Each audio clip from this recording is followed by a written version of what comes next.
just wanted to share a recipe with you that I found on Pinterest over the weekend. This is an Amish recipe and it's called Cabbage Patch Soup. I was kind of curious as to how it would turn out because it was just a little different than something that I would normally make, but it was really good and it was a keeper. So I hope you enjoy this and I hope all of you have a nice evening.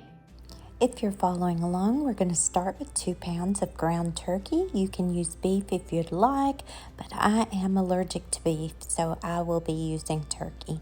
I always drain the fat off the turkey, and I also wash it as well. Now you're going to need a can of light red kidney beans, 1 can of diced tomatoes, 1 medium yellow onion diced,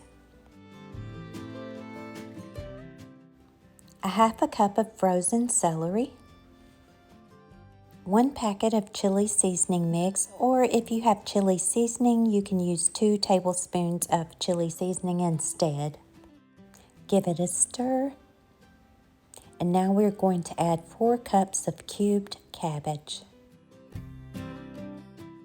2 tablespoons of Worcestershire sauce.